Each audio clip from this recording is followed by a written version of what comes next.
नमस्ते मेरे प्रिय छात्र मित्रों, हिंदी लर्निंग चैनल पर आप सबका स्वागत है।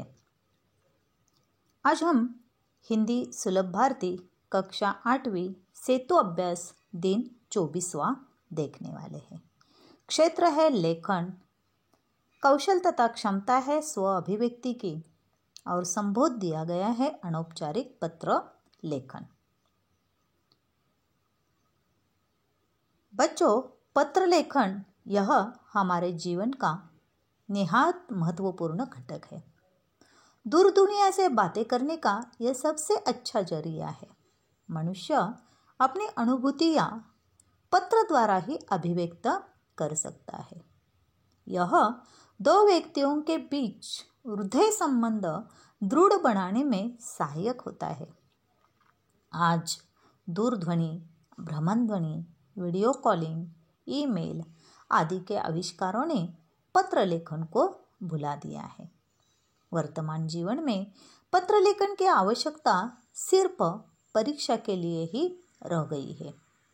पत्र लेखन की पुरानी परंपरा भूलकर ईमेल जैसी नई तकनीक स्वीकार करनी आज की ज़रूरत है और इसी को मद्देनज़र रखते हुए हमें ईमेल पत्र के प्रारूप के अनुसार पत्र लेखन में अपेक्षित परिवर्तन करना जरूरी है। तो बच्चों, पत्र लेखन के दो प्रकार हैं। एक अनौपचारिक पत्र लेखन और दूसरा औपचारिक पत्र लेखन।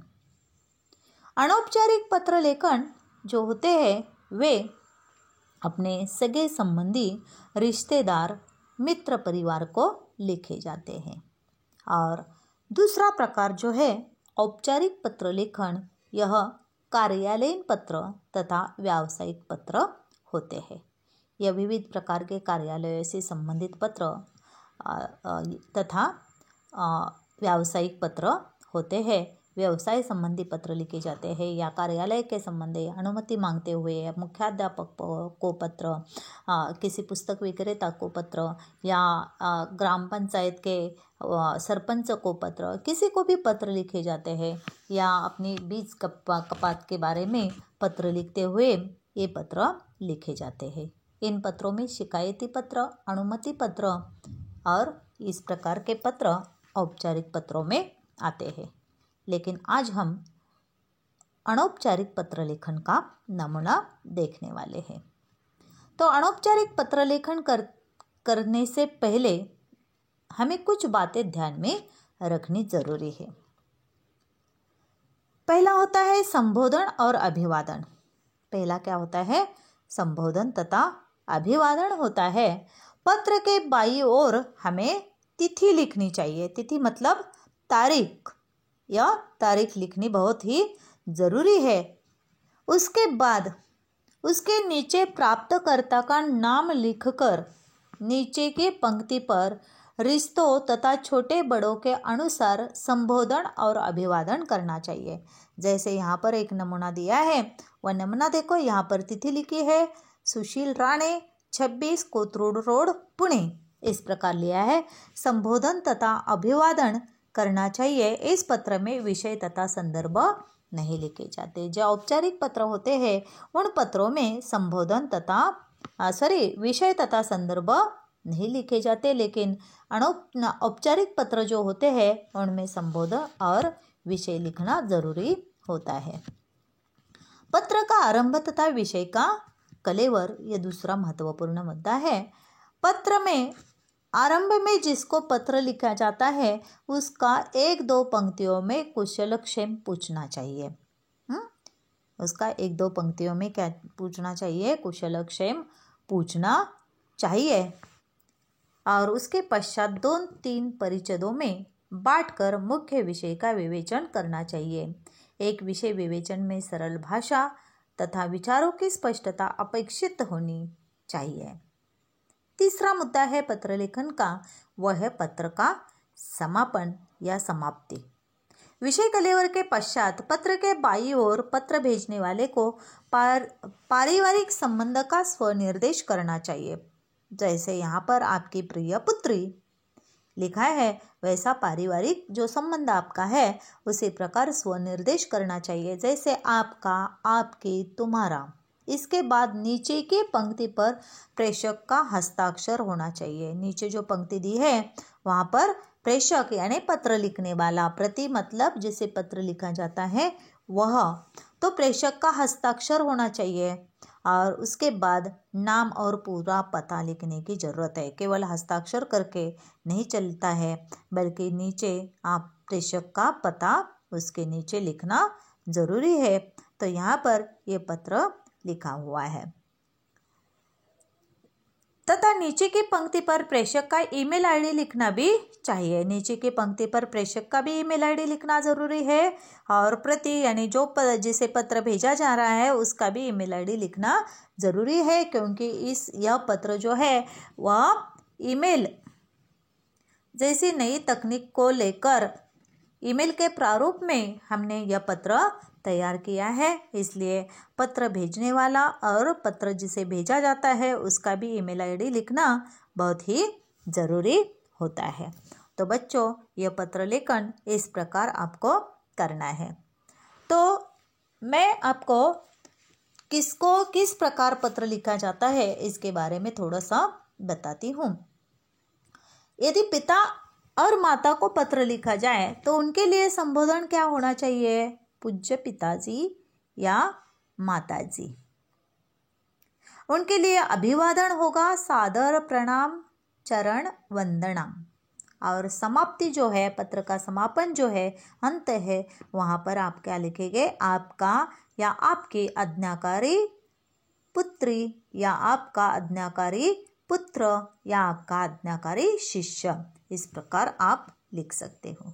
यदि आप बड़े भैया को पत्र लिख रहे हैं या बड़ों को पत्र लिख रहे हैं तो बड़ों को पत्र लिखते हुए आदरणीय बड़े भैया, आदरणीय चाचा जी, आदरणीय मामा जी, इस प्रकार आप कुछ भी कह सकते हो। आदरणीय कहना जरूरी है। इसके बाद अभिवादन जब आप करेंगे तो सविनय प्रणाम या अभिवादन उनके लिए करना है। और समाप्ति के लिए आपका स्नेह भाजन, इस प्रकार आप अंत कर सकते हो। यदि कोई पुत्र या पुत्री को पत्र लिख रहा है तो उसके लिए संबोधन होगा चिरंजीव, प्रिय पुत्र या प्रिय पुत्री।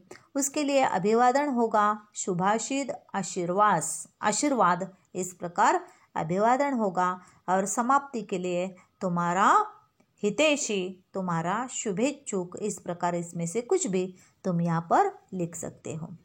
यदि पत्र छोटे भैया को या छोटे को पत्र लिखा जा रहा है, छोटा कोई भी हो, छोटा भाई हो, छोटी बहन हो, छोटा भैया हो, उसके लिए आप यदि पत्र लिख रहे हो तो आपका संबोधन होगा प्रिय भाई, प्रिय बहन। उसके लिए अभिवादन होगा शुभाशीष, और उसके लिए समाप्ति होगी तुम्हारा भाई, तुम्हारा शुभेच्छुक। यदि आप मित्र को पत्र लिख रहे हो तो उसके लिए संबोधन होगा प्रिय मित्र, अभिवादन होगा नमस्ते, सप्रेम नमस्कार, इस प्रकार लिख सकते हो। और समाप्ति के लिए उसे तुम्हारा प्रिय मित्र कहकर आप अपना नाम नीचे लिख सकते हो। यदि सहेली को पत्र लिख रहे हो तो उसी प्रकार संबोधन होगा प्रिय सहेली या प्रिय सखी, नमस्कार या नमस्ते, इसमें से कुछ भी लिख सकते हो। और अंत जो है वह तुम्हारी प्रिय सखी, तुम्हारी प्रिय सहेली, यह करके आप अंत लिख सकते हो। तो यहाँ एक पुस्तक दिया गया, एक पत्र लेखन दिया गया है। पुस्तक खरीदने के लिए रुपए भेजने का अनुरोध करते हुए अपने पिता को पत्र लिखो। पुस्तक खरीदने के लिए अनुरोध करते हुए आपको क्या करना है? अपने पिताजी को पत्र लिखना है। यहाँ पर एक नमूना दिया है, उस नमूने के अनुसार आप अपने पिता का पता और अपना पता लिखकर ऐसा पत्र तैयार करना है। तारीख है 22/6/2021। तारीख आपको आज की डालनी है क्योंकि यह पत्र आज लिखा जा रहा है। तो सुशील राणे, ये किसका पता है? जिसे पत्र भेजा जा रहा है, यानी यहाँ ऊपर जो आएगा वह आपके पिताजी का पता आएगा। आपके पिताजी जो भी है उनका नाम यहाँ पर लिखना है। यहाँ सुशील राणे इस लड़के के पिताजी है। 26 कोथरूड पुणे, यह उनका पता है। उनका ईमेल आईडी भी तैयार किया गया है, sushilrani@gmail.com। इस प्रकार आप ऐसा ही ईमेल आईडी तैयार कर सकते हो। इसके बाद नीचे संबोधन के लिए लिखा गया है पूज्य पिताजी कहो, यहाँ पर लिखा है आदरणीय पिताजी। पूज्य पिताजी कहो या आदरणीय पिताजी कह सकते हो। सादर प्रणाम, नीचे क्या है, अभिवादन है। अभिवादन के लिए क्या दिया है, सादर प्रणाम।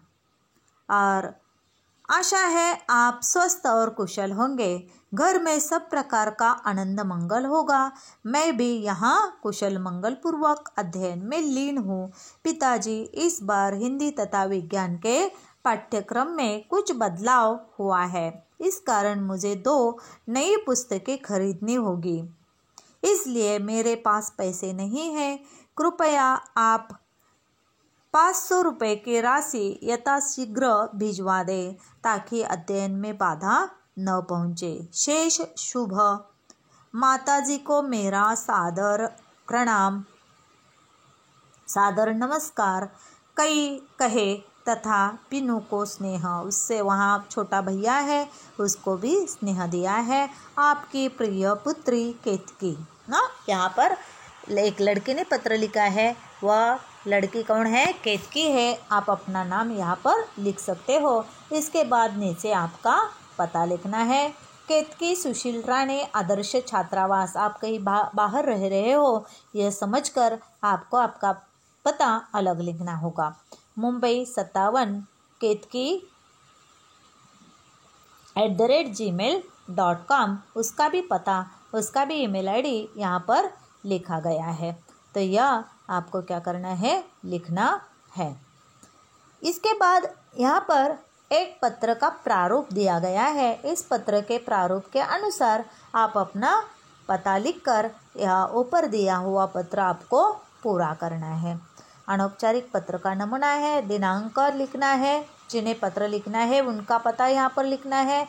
आप यहाँ पर दूसरा पत्र का नमूना मैं एक आपको देती हूँ, वो पत्र का नमूना आपको लिखना है। यहाँ प्रश्न है पत्र लेखन के लिए, अपनी छोटी बहन को खेल का महत्व समझाते हुए पत्र लिखो। यहाँ जो पत्र का प्रारूप दिया गया है, उस पत्र के प्रारूप में आपको कौन सा पत्र लिखना है, अपनी छोटी बहन को खेल का महत्व समझाते हुए पत्र लिखिए। और इस यहाँ नीचे आओ अभ्यास करो में मैंने अभी आपको बता दिया है कि जिसे पत्र लिखा जाता है उनके बारे में संबोधन और अभिवादन समापन क्या क्या लिखे जाते हैं, यह आपको पूरा करना है। इस तरह यहाँ पर और एक पत्र दिया गया है, शिक्षक दिन की शुभकामनाएं देते हुए अपने शिक्षकों को ईमेल भेजिए। आपको क्या करना है, शिक्षक दिन की शुभकामनाएं देने के लिए एक ईमेल पत्र लिखना है शिक्षक को, तो वह तैयार करके आपको कृति पत्रिका में लिखना है। तो यहाँ पर आज का अभ्यास हमारा पूरा हो जाता है। धन्यवाद बच्चों।